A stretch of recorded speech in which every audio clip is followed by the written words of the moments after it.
मुच्यते पूर्णस्य पूर्णमादाय पूर्णमेवावशिष्यते। ॐ शान्तिः ॐ सहना भवतु सहनौ भुनक्तु सह वीर्यं करवावहै तेजस्विनावधीतमस्तु मा विद्विषावहै। ॐ शान्तिः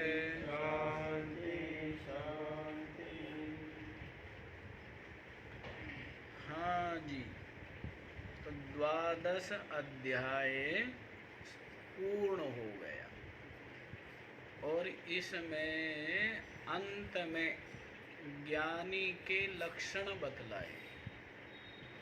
जो ब्रह्म को आत्मा से अभिन्न रूप से जिसने साक्षात्कार कर लिया है, तो उस ज्ञानी के क्या बतलाए हैं? लक्षण बतला दिए हैं कि किस प्रकार से वो जगत में विराजमान रहता है। अब ये तो बतला दिया ज्ञानी की निष्ठा, ये तो बतला दिया, लेकिन वो ज्ञान क्या है? हाँ? वो ज्ञान क्या है?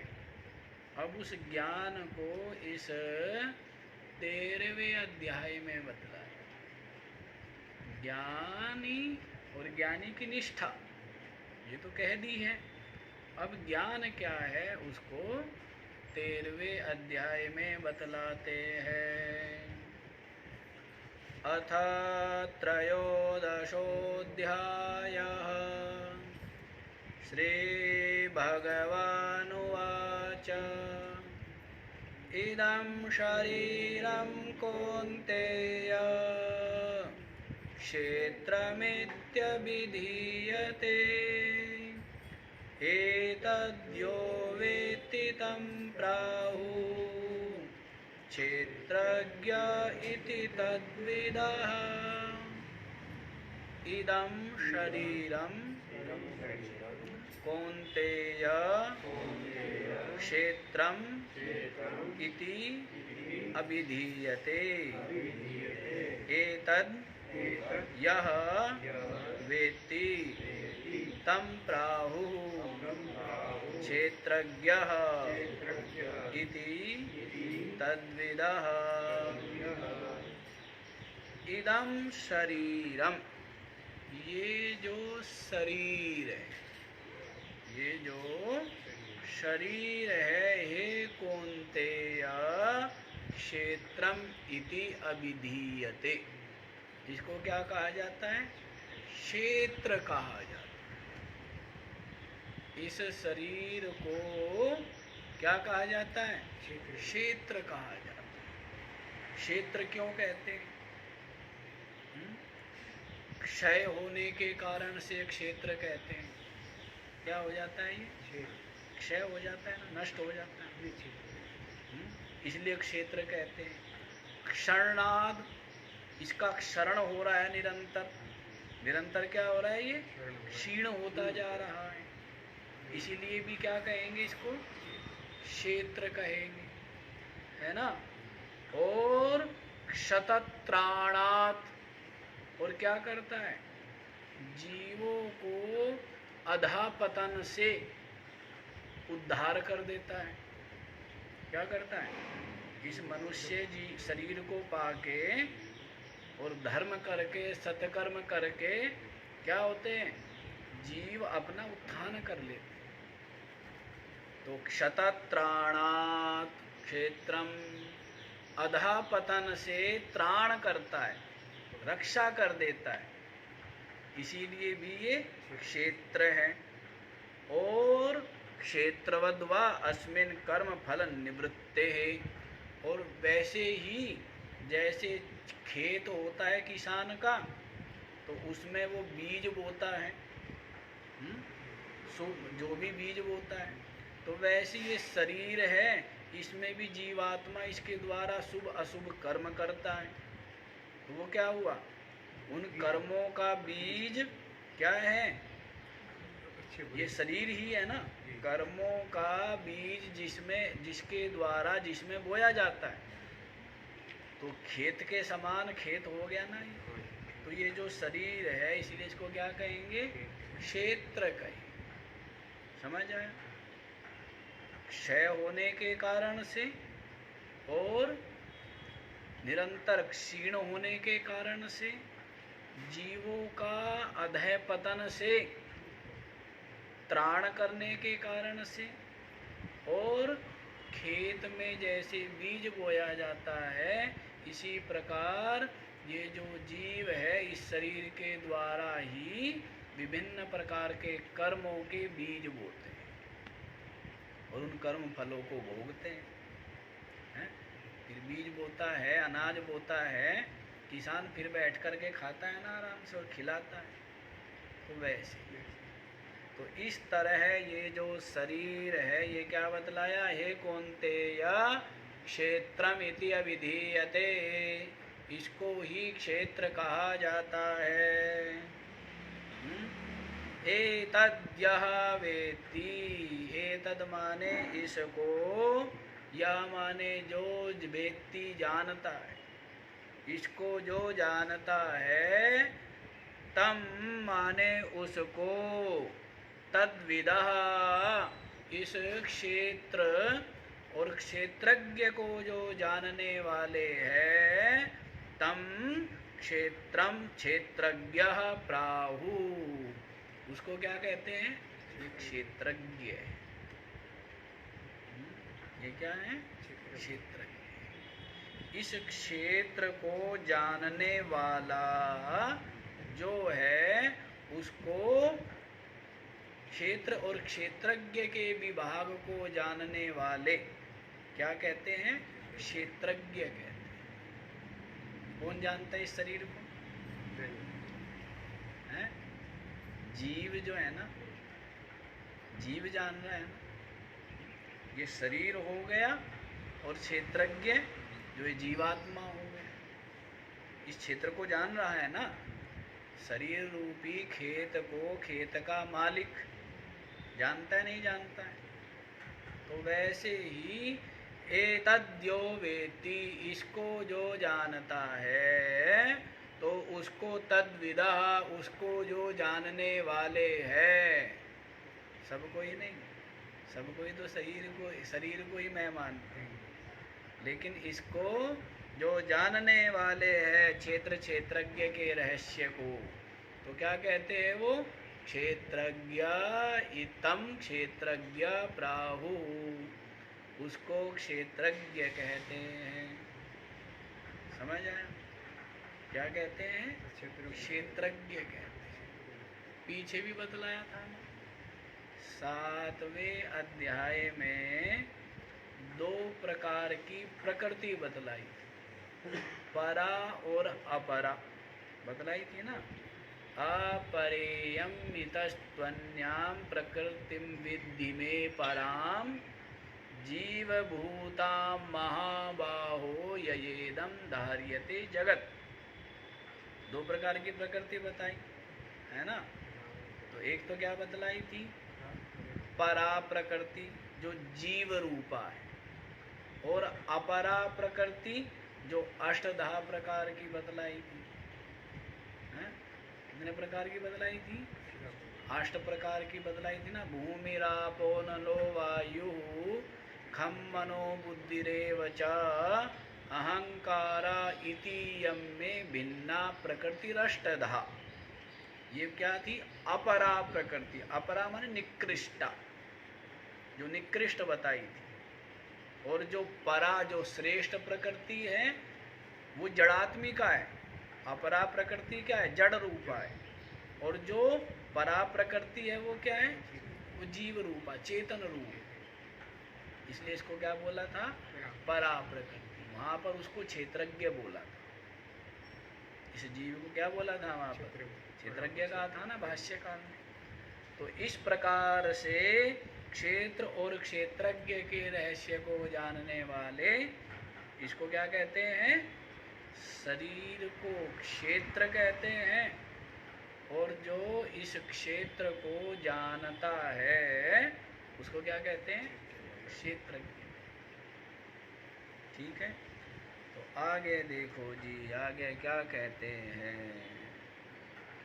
क्षेत्रज्ञं चापि मां विद्धि सर्वक्षेत्रेषु भारत, क्षेत्रक्षेत्रज्ञयोर्ज्ञानं यत्तज्ज्ञानं मतं मम। क्षेत्रज्ञं च अपि मां विद्धि सर्वक्षेत्रेषु भारत, क्षेत्रक्षेत्रज्ञयोः ज्ञानं यत्तत् ज्ञानं मतं मम। क्षेत्रज्ञं चापि मां विद्धि, और ये जो क्षेत्रज्ञ है ना, ये क्षेत्रज्ञं माम विद्धि सर्वदे क्षेत्रेषु, सभी क्षेत्रों में, माने सभी शरीरों में। सभी शरीर को एक क्षेत्र कहा है ना, तो सभी शरीरों में जो क्षेत्रज्ञ है वो क्षेत्रज्ञ भी मुझे जानो। क्षेत्रज्ञ क्या है? माम विद्धि, मेरे को ही क्षेत्रज्ञ जानो, मैं ही हूं क्षेत्रज्ञ, मैं ही क्षेत्रज्ञ हूं। तो ये क्यों बतलाया गया अलग से? अलग से इसलिए बतलाया गया क्योंकि जैसे सांख्य मतावलंबी सांख्य मत में क्या है, वो कहते हैं बस शरीर से अलग अपने आप को जान लो, पुरुष को है, पुरुष को प्रधान से अलग जान लो, प्रकृति से अलग जान लिया, बस यही ज्ञान है। लेकिन हमारा ऐसा नहीं है। ये जो क्षेत्रज्ञ है इसकी ब्रह्म रूपता का भी अनुभव करना है। आत्मा की ब्रह्म रूपता का अनुभव किए बिना मोक्ष सिद्ध नहीं है। केवल अपनी आत्मा को जान लिया उससे मोक्ष सिद्ध नहीं होगा। दृश्य से भिन्न अपने आप को दृष्टा जान लिया तो इतने मात्र से मोक्ष सिद्ध नहीं होगा। उस जो दृष्टा है उसकी ब्रह्म रूपता का अनुभव भी आवश्यक है, तभी मोक्ष सिद्ध होता है। तो इसी बात को बतलाने के लिए, अभेद बतलाने के लिए क्या कह रहे भगवान श्री कृष्ण? कह रहे हैं सभी शरीरों में जो क्षेत्रज्ञ जीव है वो तुम मुझे ही जानो, अर्थात वो मैं हूं और मैं वही हूं। वो जो है मैं हूं और मैं वही, इस प्रकार से अभेद। तो सभी क्षेत्रों में क्षेत्रज्ञ मेरे को ही जानो। क्षेत्र क्षेत्रज्ञयोर ज्ञानम, क्षेत्र और क्षेत्रज्ञ का जो ज्ञान है, क्या? क्षेत्र और क्षेत्रज्ञ का जो ज्ञान है, यत् तद, यह जो ज्ञान है, मम मतम ज्ञानम, मेरे मत में यही ज्ञान है। क्षेत्र और क्षेत्रज्ञ को का जो ज्ञान है उसी को मेरे मत में ज्ञान माना जाता है। बाकी जो ज्ञान है वो ज्ञान नहीं है। बाकी जो ज्ञान है ना उनको ज्ञान से स्वीकार नहीं कर रहे, क्योंकि ज्ञान तो अज्ञान दूर कर देता है। जैसे प्रकाश, और जैसे अंधकार, अंधकार भय का रूप है और प्रकाश निर्भय का रूप। अंधकार में भय रहता है ना, ठोकर लगने का, टकराने का भय ही भय है, गिरने पड़ने का। और प्रकाश सब अभय हो जाते हैं, भय दूर हो जाता है। तो वैसी अज्ञान अंधकार रूप है, भय क्लेश का हेतु है। और ज्ञान, ज्ञान तो पीछे कह दिया है कि ज्ञान के समान तो पवित्र करने वाला, ज्ञान की तो अलग ही महिमा, इतनी महिमा ज्ञान की बतलाई है। आप ये देखो, सांप है, ये ज्ञान हो, जान जाते हो, बच के चलते हो ना। जो नहीं जानता है तो वो उसको कष्ट भोगना पड़ता है ना। जैसे कुआं है आगे, ये ज्ञान होने पर कुएं से बच जाते हो ना। तो ज्ञान की तो इतनी महिमा है। सारी महिमा किसकी है? जो कुछ महिमा है ज्ञान की है? और अज्ञान, ये अज्ञान ही इसको अंधेरे में डुबोए रहता है। सारे भय, सारे क्लेश, सारे अशांति, सारे दुख, इनका मूल क्या है? अज्ञान। और ज्ञान तो निर्भय कर देता है। ज्ञान क्या करता है? भय देता है, निर्भय, निर्भय कर देता है। तो इसीलिए कह रहे हैं कि क्षेत्र और क्षेत्रज्ञ का जो ज्ञान है, मम मतम, मेरे मत में, तत् ज्ञानम, वही ज्ञान है। यत क्षेत्र क्षेत्रज्ञयोर ज्ञानम, जो क्षेत्र क्षेत्रज्ञ का ज्ञान है, मम मतम, मेरे मत में, तत् ज्ञानम, वही ज्ञान है। बाकी ज्ञान नहीं। ज्ञान की महिमा अलग ही है ना, ज्ञान की तो महिमा अलग है। और लोग जो है जीव अज्ञान अंधेरे में पड़े रहते हैं, और इसी को प्रकाश मान रहे हैं। इसी को क्या मानते हैं? प्रकाश मानते हैं। तो ज्ञान में आइए, ज्ञान, ठीक है। तो अज्ञान से बतला दिया कि अज्ञान से गिर जाते हैं और ज्ञान से बच जाते हैं, ज्ञान से मुक्त हो जाते हैं। अच्छा जी, अब देखिए क्या बतलाते हैं। तीसरे वाला श्लोक पढ़िए। तत्क्षेत्रम यच्च यादृक्च यद्विकारी यतश्च यत् स चायो यत्प्रभावश्च तत्समासेन मे शृणु।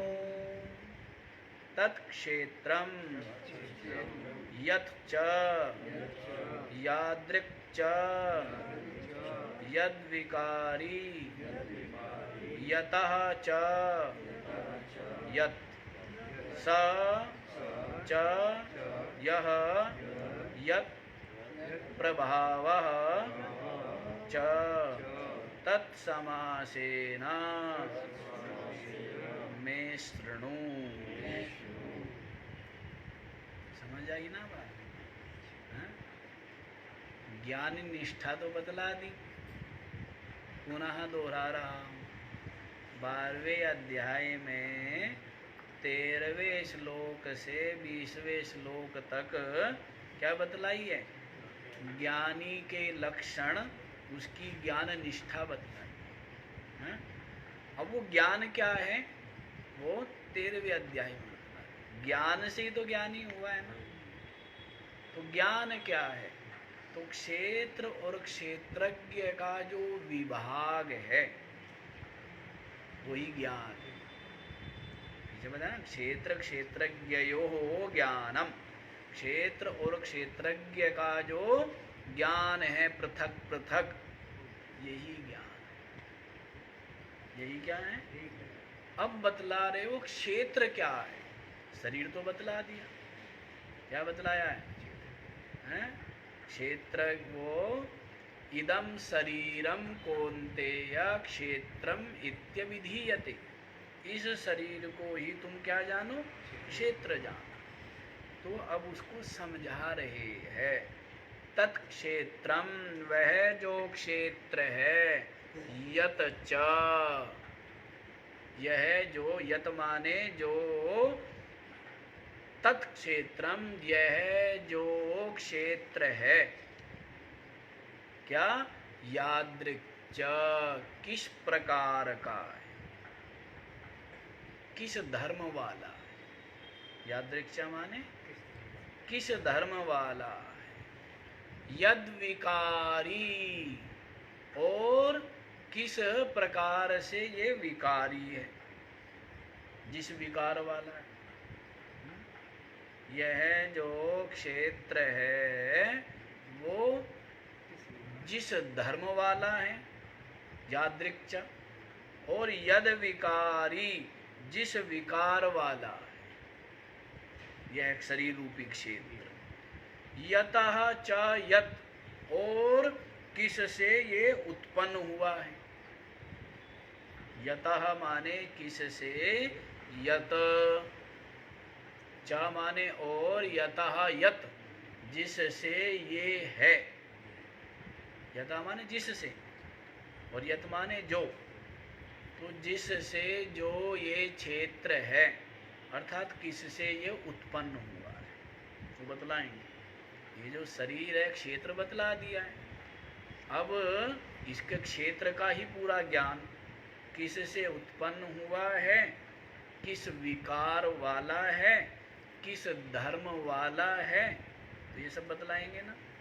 सा च यो यह, सा च यह यत प्रभावः, और यह जो क्षेत्र है ये यत प्रभावः, इसका जो क्या प्रभाव है, इसका जो प्रभाव है, इसकी जो शक्ति है, इसकी जो शक्ति है, तो उसको भी तत्समासेन में शृणु, उसको मैं संक्षेप में तेरे प्रति कहूँगा, सावधान चित्त हो करके सुनो।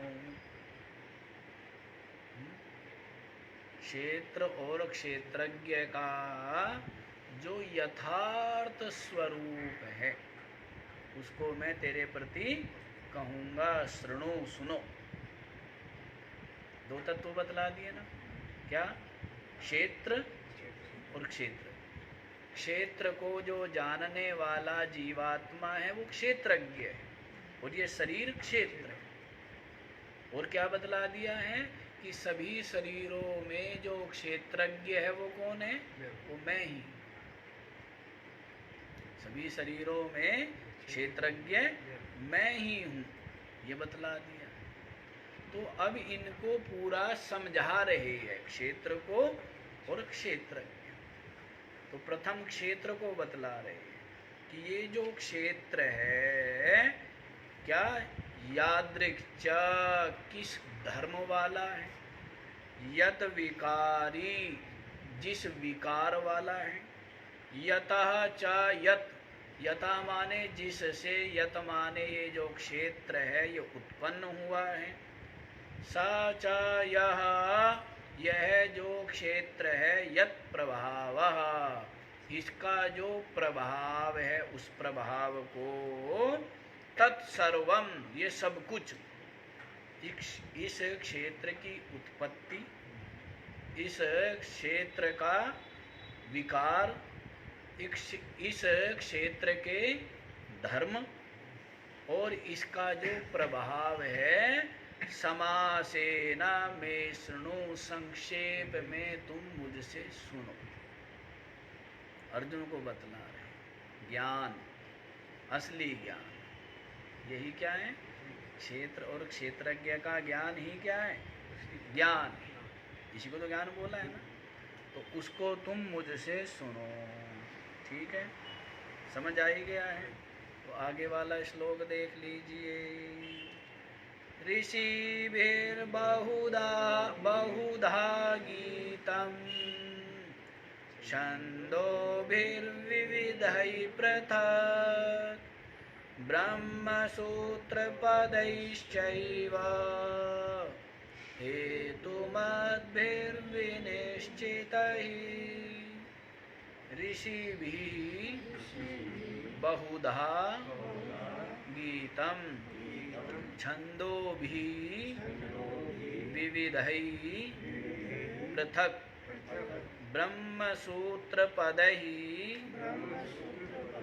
च एव हेतुमद्भिः विनिश्चितैः। क्या बतला रहे हैं? तो उसकी स्तुति कर रहे हैं। इस ज्ञान की क्या कर रहे हैं? स्तुति कर रहे हैं। ऋषिभिर्बहुधा गीतम्, वशिष्ठ आदि ऋषियों ने भी बहुधा अनेकों प्रकार से गीतम माने कहा है। वशिष्ठ आदि ऋषियों ने भी क्या है? अनेकों प्रकार से क्षेत्र और क्षेत्रज्ञ का जो ज्ञान है उसके याथात्म्य को, यथार्थता को बतलाया है। छंदो भी विविधई, छंदो भी पृथक पृथक, और जो छंद है ऋगादि वेद, छंद माने जो ऋग्वेद आदि है उनके द्वारा भी पृथक पृथक अनेकों प्रकार से पृथक पृथक कथन किया। समझ आए क्या? वशिष्ठ आदि ऋषियों ने अनेकों प्रकार से क्षेत्र क्षेत्रज्ञ का जो ज्ञान है उसको कहा है, क्योंकि यही ज्ञान है, इसके अलावा सब अज्ञान है। सा विद्या या विमुक्त, ये विद्या तो वही है ना जो मुक्ति, जिससे मुक्ति मिले। ऐसे तो ज्ञान रोटी बनाने का ज्ञान, सब्जी बनाने का ज्ञान है, गाड़ी बनाने का ज्ञान, कपड़ा सीलने का ज्ञान, कपड़ा बनाने का ज्ञान, खेती करने का ज्ञान, व्यापार करने का ज्ञान, उन ज्ञान की बात नहीं है। वो तो अज्ञान के ही सहायक है। जितने भी ज्ञान है इसके अलावा सबके सब ज्ञान क्या है? अज्ञान के सहयोगी है या विरोधी है? सारे के सारे सहयोगी है ना। हैं? भोजन बनाना ये सब करना अज्ञान के सहयोग, अज्ञान में ही तो हो रहा है ना सब। और कर्तृत्व भाव हो रहा है, मैंने बनाया। क्या आता है? कर्तृत्व भाव आदि आता है ना। फलाकांक्षा होती है, बनाया है तो फल भी मिलना चाहिए, किया है तो फल भी मिलना चाहिए। तो ये जो ज्ञान है ये सब क्या है? अज्ञान की ही कोटि में। ज्ञान तो केवल क्षेत्र क्षेत्रज्ञ का जो विभाग है यही ज्ञान है। और क्षेत्रज्ञ की ब्रह्म रूपता, क्षेत्रज्ञ की ब्रह्म रूपता, ये ज्ञान ही ज्ञान कहा गया है। तो इसीलिए वशिष्ठ आदि ऋषियों ने अनेकों प्रकार से क्षेत्र क्षेत्रज्ञ का ज्ञान कहा है, यही ज्ञान है। छंदो भी, वेदों के द्वारा विविधई, अनेक प्रकार से पृथक पृथक जो है वो क्षेत्र क्षेत्रज्ञ का ज्ञान गीतम कहा है, वहां भी बतलाया है। ब्रह्म सूत्र पदही च, और जो ब्रह्म सूत्र है ना, क्या बादरायण व्यास मुनि प्रणीत, जिसको क्या बोलते हैं? वेदांत दर्शन भी बोलते हैं। क्या बोलते हैं? वेदांत दर्शन ब्रह्म सूत्र है। ब्रह्म सूत्र ग्रंथ है। जैसे प्रथम सूत्र क्या है? अथातो ब्रह्म जिज्ञासा। पहला सूत्र क्या है?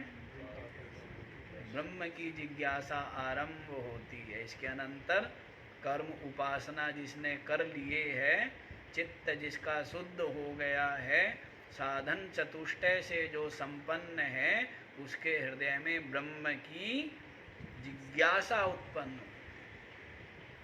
साधन चतुष्टय से संपन्न, और उसमें ही ब्रह्म सूत्र में ही युक्तियों द्वारा ये सिद्ध किया गया है कि वेदों का तात्पर्य अद्वैत ब्रह्म के ही बोध में है, न कर्म के प्रतिपादन में और न उपासना के प्रतिपादन में।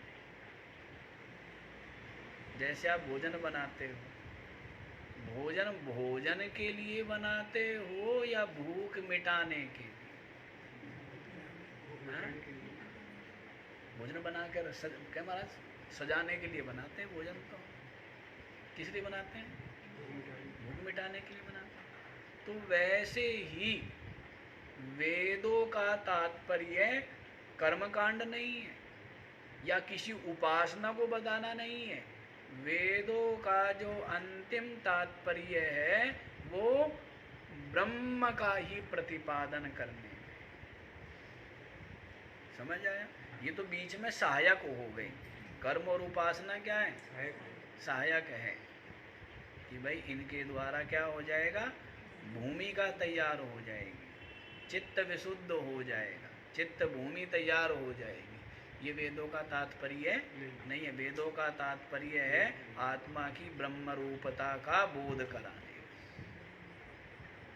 यही तात्पर्य है। तो ब्रह्म सूत्र पद ही, और ब्रह्म सूत्र उसको भी कह देते हैं जो उपनिषदों में जो ब्रह्म का प्रतिपादन करने वाले जो वाक्य है, उनको भी क्या कह देते हैं? ब्रह्म सूत्र कह देते हैं। उनको भी क्या कहते हैं? ब्रह्म सूत्र कह देते हैं। भाष्यकार ने किया है यही अर्थ। पद्यते गम्यते ज्ञायते ब्रह्म इति तानि पदानि उच्यन्ते। जिनके द्वारा ब्रह्म का बोध हो, ज्ञान हो, ऐसे जो पद है उनको क्या कहते हैं? ब्रह्म सूत्र।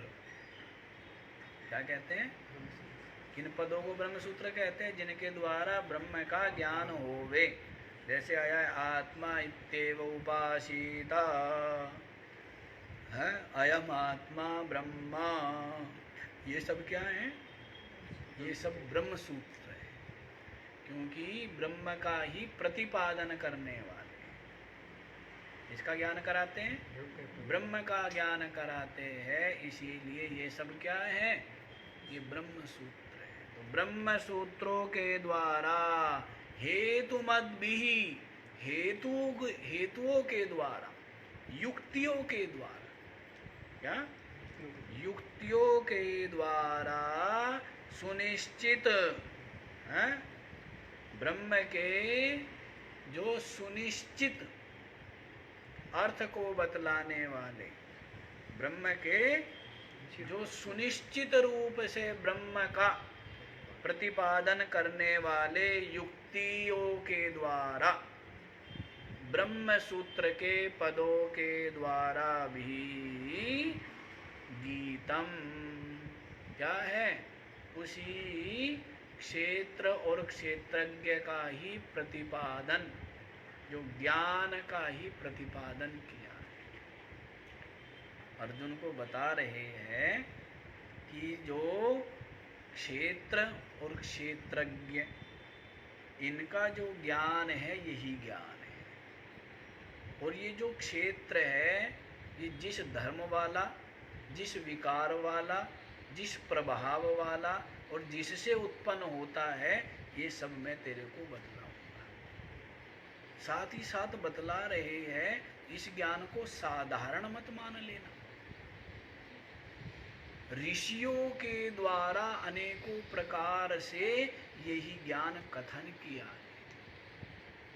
वेदों के द्वारा भी क्षेत्र और क्षेत्रज्ञ का जो ज्ञान है उसका ही अनेकों प्रकार से पृथक पृथक कथन किया है। और ब्रह्म सूत्र व्यास मुनि प्रणीत जो ब्रह्म सूत्र के पद है उनके द्वारा भी युक्तियों द्वारा सुनिश्चित रूप से क्या है, क्षेत्र और क्षेत्रज्ञ का ही प्रतिपादन किया, ज्ञान का ही प्रतिपादन बता रहे हैं कि जो अद्भुत, जो दुर्लभ, जो गुप्त ज्ञान है वो मैं तेरे को अत्यंत प्रसन्नता प्राप्त करूं। क्या करनी चाहिए? जो अपने बड़े है, श्रेष्ठ है, संत है, महापुरुष है, उनकी क्या करो? प्रसन्नता प्राप्त करो। इसीलिए उनको शीश झुकाने से क्या, अपनी सरलता, अपनी श्रद्धा, अपना समर्पण हम उनके सामने प्रस्तुत करते हैं, जिससे वो प्रसन्न हो गए और अपनी सभ्यता, विनम्रता युक्त वाणी के द्वारा या सेवा आदि के द्वारा क्या करते हैं, उनको प्रसन्न करते। पीछे बताई दिया है, तद विद्धि, उसको जानो, प्रणिपातेना, कैसे? प्रणिपात के द्वारा, दंडवत प्रणाम के द्वारा, फिर सेवया, सेवा के द्वारा, फिर परिप्रश्नेना, फिर उनके सामने ऐसे भी तो नहीं कि बिल्कुल जाके ठूठ बन के बैठ जाए, जिज्ञासु है ना, तो फिर उनसे जब उनको देखे कि प्रसन्न है, स्वस्थ चित्त है, तो तब उनसे क्या करे? प्रश्न करे। प्रश्न ये नहीं करना कि मेरे कमर में दर्द है या वो है, मैं ठीक हो जाए। क्या प्रश्न करें? हैं? ये विद्या क्या है, अविद्या क्या है, बंधन क्या है, मुक्ति कैसे होगी, हैं? ये प्रश्न करें। तो प्रसन्नता प्राप्त हो तब। तो अर्जुन को क्या है? श्री कृष्ण की प्रसन्नता प्राप्त हो गई। इसी कारण से श्री कृष्ण जो अत्यंत गुप्त विद्या है, ज्ञान, उस ज्ञान को इतने प्रसन्न है कि स्वतः ही अर्जुन को निमित्त करके जीव मात्र के कल्याण के लिए क्या है? कथन कर रहे। समझ आया? तो इस प्रकार से इस ज्ञान की महिमा बतला दी है ना। इस ज्ञान की महिमा इसलिए बतलाई जाती है जिससे कि रुचि पैदा हो, जिससे कि क्या हो? पूरी एकाग्रता, समाहित, सावधान हो करके व्यक्ति श्रवण करे। तो देखिए अब क्षेत्र बतला रहे। पहले क्या बतलाते हैं? क्षेत्र। क्षेत्र माने ये जो शरीर, इस शरीर को ही क्या कहा था? क्षेत्र कहा था। तो क्षेत्र किससे उत्पन्न होता है, किस विकार वाला है, जिस विकार वाला है, जिस प्रभाव वाला है और जिस धर्म वाला है, वो सब प्रतिपादन करेंगे, करने जा रहे हैं। पंचम श्लोक श्रवण करें। महाभूतान्यहंकारो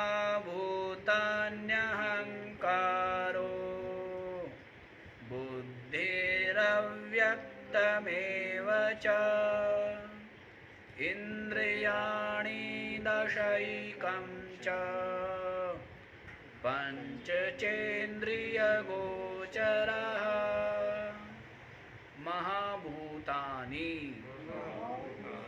अहंकारः बुद्धिः अव्यक्तम् एव च इंद्रियाणि दशैकं च, दश एकं च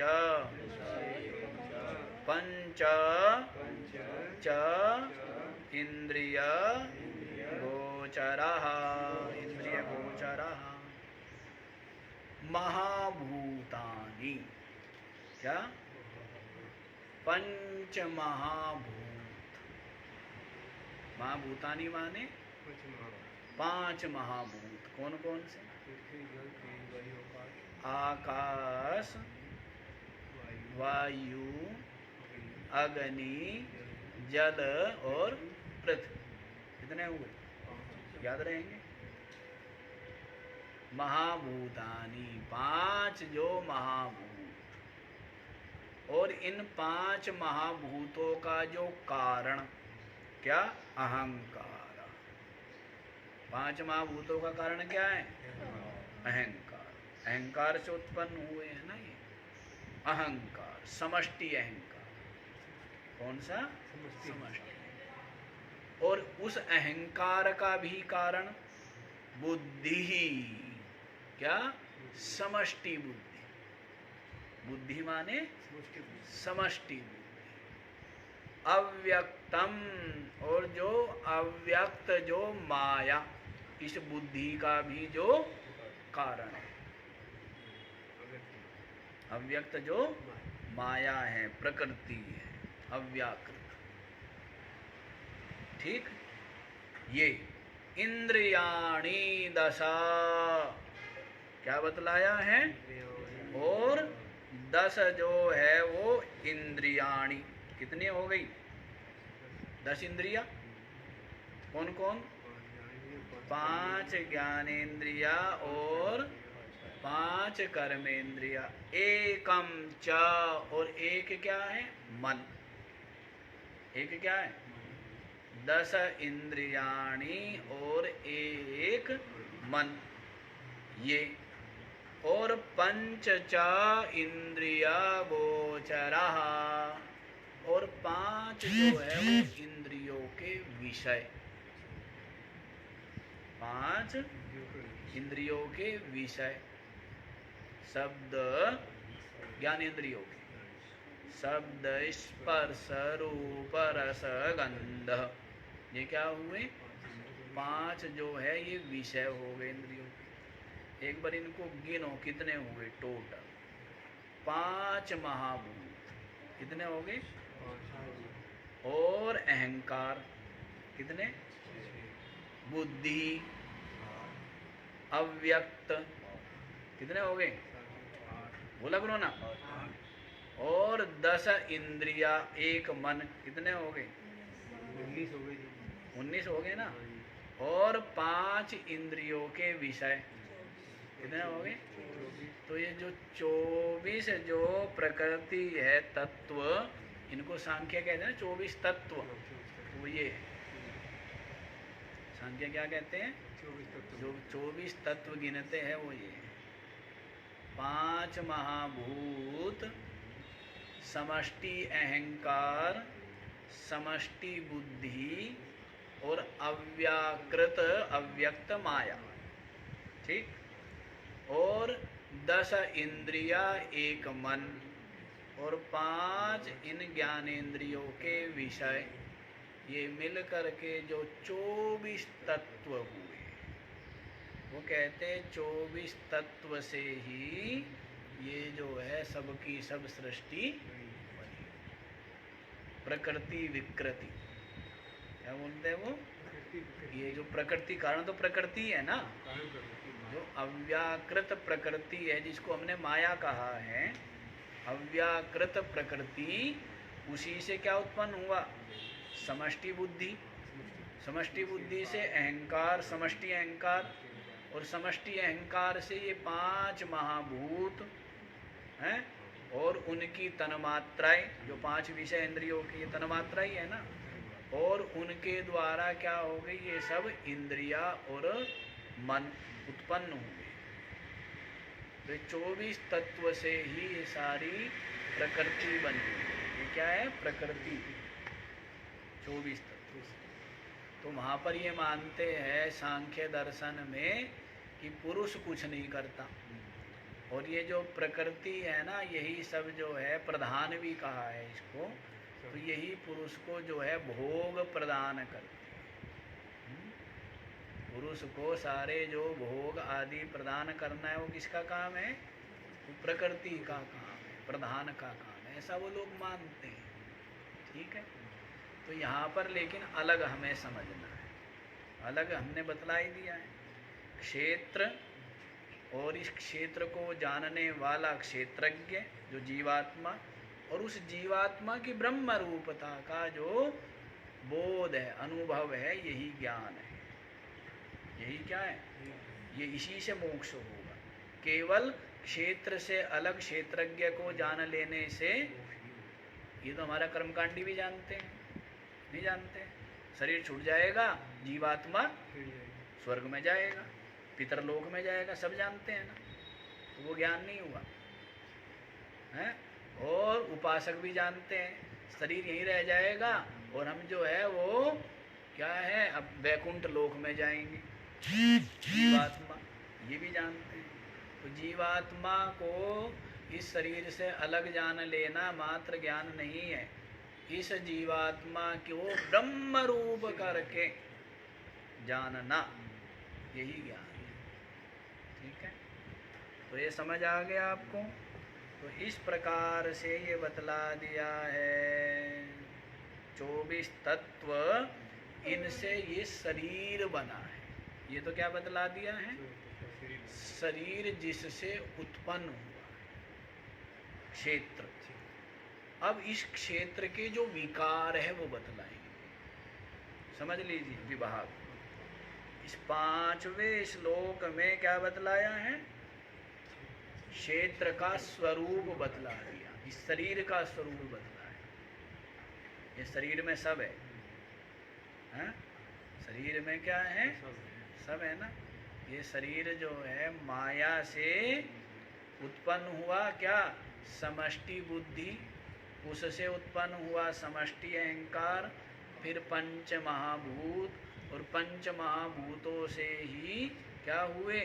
ये सब इंद्रिया, अंतःकरण और विषय, ये उत्पन्न हुए। तो ये बतला दिया है सबका सब क्षेत्र बतला। ये क्या बतलाया?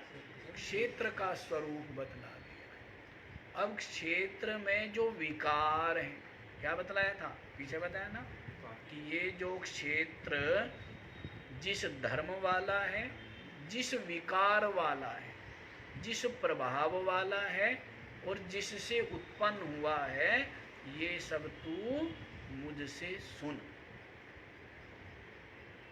तो ये तो बतला दिया, क्षेत्र का स्वरूप तो बतला दिया है? ये जो क्षेत्र जैसा है और जैसे उत्पन्न हुआ है, ये तो बतला दिया है। अब इसके विकार देखो छठे वाले श्लोक में। इच्छा द्वेषः सुखं दुःखं संघातश्चेतना धृतिः एतत् क्षेत्रं समासेन सविकारमुदाहृतम्। इच्छः द्वेषः सुखं दुःखं संघातः चेतना धृतिः एतत् क्षेत्रं समासेन सविकारम् उदाहृतम्। इच्छा, क्या? जो इच्छा होती है ना, द्वेषः क्या होती है? जो अनुकूल होता है उसकी इच्छा, और जो प्रतिकूल होता है उससे द्वेष। तो इच्छा और द्वेष, सुखम दुखम, क्या? जो सुख है अनुकूल वेदनीयम सुखम,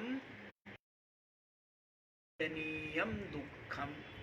जो अनुकूल ज्ञान होता है तो वो क्या है? सुख। और जो प्रतिकूल ज्ञान होता है उससे क्या होता है? दुख। तो सुख और दुख, संघातः, और देह इंद्रियों का जो संघात, देह और इंद्रियों का जो संगठन, संघात। चेतना, और जो अंतःकरण की वृत्ति में चेतन का प्रतिबिंब, उसको क्या कहते हैं? चेतना। अंतःकरण की वृत्ति में चेतन का जो प्रतिबिंब है, बुद्धि वृत्ति में चेतन का प्रतिबिंब, उसको क्या कहेंगे? चेतना। बुद्धि, चेतना, धृति ही, और देह इंद्रियों को धारण करने की जो शक्ति है शरीर में, शरीर को जो देह इंद्रियों को धारण करने की जो शक्ति है वो, और एतत् क्षेत्रम, ये जो क्षेत्र है इसको समासेन, संक्षेप में सविकारम, विकार के सहित उदाहृतम, हमने इसको उद्धृत कर दिया है, बतला दिया है। क्या कह रहे भगवान श्री कृष्ण? क्षेत्र को भी विकार के सहित हमने प्रतिपादन कर दिया। कैसे ये क्षेत्र किससे उत्पन्न होता है, और क्या विकार वाला और क्या प्रभाव वाला। जिस विकार, जिस प्रभाव, जिससे उत्पन्न और जिस धर्म वाला ये क्षेत्र है शरीर, वो हमने क्या है, विकार के सहित इसका वर्णन कर दिया। ये विकार है, ये इच्छा, द्वेष आदि क्या है, ये विकार है, और ये इसके प्रभाव भी हैं। सुख दुख और इसका संघात, इसका जो संगठन है, और बुद्धि वृत्ति जिसमें चेतन का प्रतिबिंब, जिसको चेतना कहते हैं, और धृति शरीर और इंद्रियों को जो धारण करने की शक्ति है, धैर्य शक्ति, वो भी क्या है, प्रभाव। इस क्षेत्र का जो प्रभाव, इसका जो विकार, इसकी जो उत्पत्ति, इसके जो धर्म है ना, वो श्री कृष्ण कह रहे हैं संक्षेप में हमने विकार के सहित क्या कर दिया है, कथन कर दिया। विकार के सहित इसका कथन कर दिया है। तो इस प्रकार से जो प्रतिज्ञा की थी, क्या प्रतिज्ञा की थी, यही प्रतिज्ञा की थी ना कि क्षेत्र और क्षेत्रज्ञ को तू मुझसे सुन, ऐसा वचन कहा था। हमारे यहाँ वचन जो कहना है यही प्रतिज्ञा है। आजकल के लोगों की तरह नहीं है, कहे कुछ, ऐसा नहीं है। जो वचन कह दिया ना वही क्या है, कल आऊंगा, प्रतिज्ञा हो गई। क्या हो गई? और उसके लिए कोई अलग थोड़ा कि पानी हाथ में लेंगे है या मुट्ठी यूं करेंगे तभी प्रतिज्ञा होगी, नहीं है? जो वचन कह दिए हैं वही प्रतिज्ञा। वचन वो जाए ना, शरीर जाए पर प्राण जाए पर, ये वचन जो हो गया वही प्रतिज्ञा। तो वैसे ही जो प्रतिज्ञा की थी, जो कहा था, क्या कहा था? आजकल तो लोग पता नहीं झूठ बोल लेते हैं, कहते कुछ है करते कुछ और ही। कमाल है ना, बड़ा आश्चर्य है। आश्चर्य नहीं है, आश्चर्य ही है कि कहते कुछ है करते कुछ है। ये भी एक विज्ञान है, ये भी सीखना चाहिए, है? संसारियों से सीखना चाहिए। झूठ सब बड़ा बोल सकते हैं, बोल सकते हैं क्या? झूठ बोलने की ट्रेनिंग दी जाती है, नहीं? शुरू से ही हो जाती है, बचपन से ही शुरू। माता पिता मास्टर ट्रेनिंग शुरू है झूठ बोलने की। अब आश्रम में ट्रेनिंग हो जाती है सत्य बोलने की।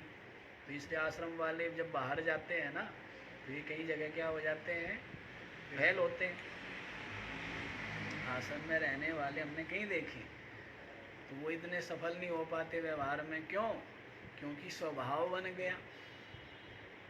वो जो चालाकी है, कुटिलता है, वो जो छिपाव है, वो आ नहीं पाता। तो इस कारण से जो बाहर के लोग हैं वो क्या है, दुरुपयोग करते हैं, उनका लाभ उठाते हैं। तो ये वचन ही प्रतिज्ञा है, जो कहा है वही क्या हो जाती है, प्रतिज्ञा हो जाती है। तो भगवान श्री कृष्ण ने कहा था कि मेरे से तू ये सुन। क्या कहा था कि इस क्षेत्र का जो प्रभाव, जो विकार, जो उत्पत्ति और जो इसका धर्म है वो तू संक्षेप में मुझसे सुन। तो वो सुना दिया क्षेत्र के विषय में, हैं? इसको कैसे उत्पन्न होता है ये भी, और इसका जो विकार है उसके सहित इसका प्रतिपादन कर दिया है। अच्छा जी, क्षेत्र का प्रतिपादन करने के पश्चात अब किसका प्रतिपादन करते हैं, क्षेत्रज्ञ का प्रतिपादन। क्या करते हैं, क्षेत्रज्ञ का प्रतिपादन। तो सुनिए अब क्षेत्रज्ञ के लिए, अमानित्वा मदम्भित्वा महिंसा क्षान्तिरार्जवम् आचार्योपासनं शौचं स्थैर्यमात्मविनिग्रह।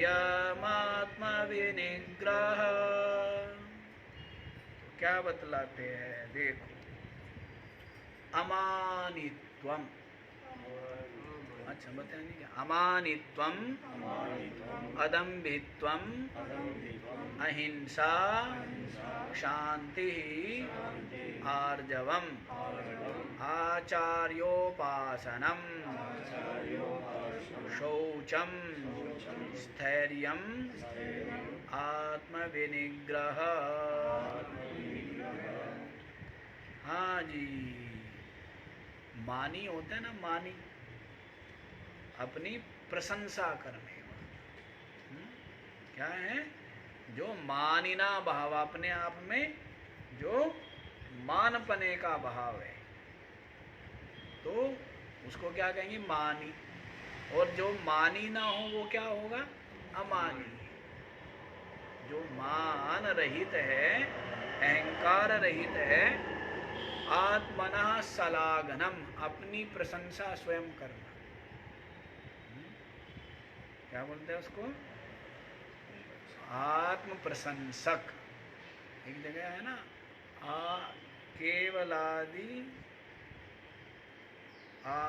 केवलादि आत्मश्लाघी, ऐसे कुछ करके आया है।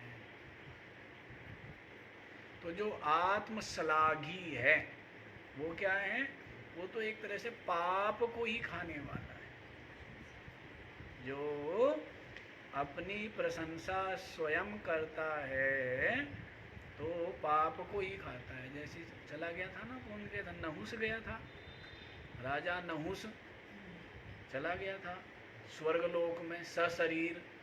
अब वहाँ पर बैठे वो बड़े गर्व से, बड़े घमंड से, हैं? अब इंद्र जो है, इंद्र की मंडली वो काना फूसी करें कि भाई ये आके बैठ तो गया तुम्हारे सर पे, अब क्या करें, और इसको तो बड़ा घमंड है, शरीर सहित पहुंच गया ना स्वर्ग में, इंद्र पदवी पर बैठा हुआ है। तो सोचा कि ये इसका पतन कैसे हो। तो सारे के सारे बैठ गए उसके पाया पकड़ के, हैं, उसकी गद्दी का पाया पकड़ के बैठ गए और कहने लगे कि महाराज, हम लोगों ने भी स्वर्ग में आए, इंद्र पदवी प्राप्त की, हमने इतना तप किया, इतने अश्वमेध यज्ञ किए, और तब शरीर छूटने के बाद हमें इंद्रलोक मिला है, स्वर्ग में हम आए, और आपने ऐसा कौन सा महान कार्य किया, महान तप किया, जिससे आप शरीर सहित ही स्वर्ग में पहुंच गए। अब प्रशंसा कर दी। अब वो तो लगा ये तो कुछ नहीं है मेरे सामने। और फिर उसने सुनाना शुरू किया है अपना जो भी उसने किए थे परोपकार, जो भी उसने सत्कर्म किए थे वो सब सुनाए। सुनाने से क्या हुआ, वो सब क्षीण हो गए, क्योंकि प्रशंसा मिल गई, उनका फल मिल गया, और उसका बेचारे का पतन होने लगा।